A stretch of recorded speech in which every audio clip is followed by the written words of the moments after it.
নির্বাচনে বিজয়ের পর রাজনীতির মাঠে প্রধান প্রতিপক্ষ বাংলাদেশ জামায়াতে ইসলামের আমির শফিকুর রহমানের বাসায় এসে হাজির হন তারেক রহমান। এরপর তিনি ছুটে যান এনসিপি নেতা নাহিদ ইসলামের বাসায়। দুই নেতাকে ফুল দিয়ে শুভেচ্ছা জানান বিএনপির চেয়ারম্যান। শুধু তাই নয়, শুভেচ্ছা জানাতে গিয়ে উপস্থিত নারী ও শিশুদের সঙ্গে কথা বলেছেন তিনি। সবার হাত থেকে ফুলের শুভেচ্ছা গ্রহণ করেন। ভবিষ্যৎ হোক নিরাপদ, বিনিয়োগ হোক বিশ্বস্ত, আর আমার পছন্দ সল্ট বে। ওয়েলকাম টু সল্ট বে।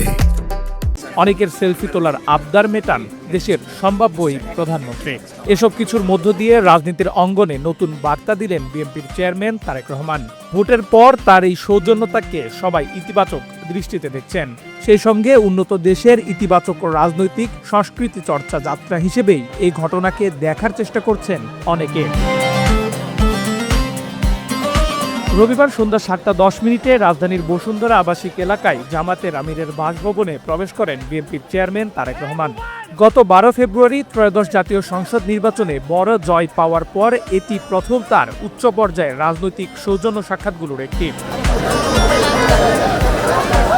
এই নির্বাচনে দ্বিতীয় সর্বোচ্চ আসন পেয়েছে বিএনপির সাবেক জোটসঙ্গী জামায়াতে ইসলামী। তাই সাক্ষাৎটি কেবল আনুষ্ঠানিক সৌজন্য নয়, বরং চলমান রাজনৈতিক প্রেক্ষাপটে তাৎপর্যপূর্ণ বলেও ধারণা করা হচ্ছে। বিএনপির চেয়ারম্যান তারেক রহমানকে বাংলাদেশের ভবিষ্যৎ প্রধানমন্ত্রী হিসেবে অগ্রিম অভিনন্দন জানিয়েছেন জামায়াতের আমির। তারেক রহমানের আগমনকে জাতীয় রাজনীতির একটি ঐতিহাসিক মুহূর্ত উল্লেখ করে ফেসবুকে একটি পোস্টে জানিয়েছেন জামায়াতের আমির। প্রায় 50 মিনিটের বৈঠক শেষে রাত 7:58 তারেক রহমানকে বহনকারী গাড়ি বহর বাসভবন ত্যাগ করে। এরপর তিনি সরাসরি চলে যান বেইলি রোডে নাহিদ ইসলামের বাসায়।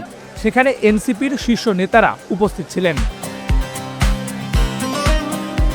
রাজনৈতিক মহলে এই সাক্ষাৎকে ভবিষ্যৎ সমঝোতা ও সমন্বয়ের সম্ভাব্য বার্তা হিসেবে দেখা হচ্ছে।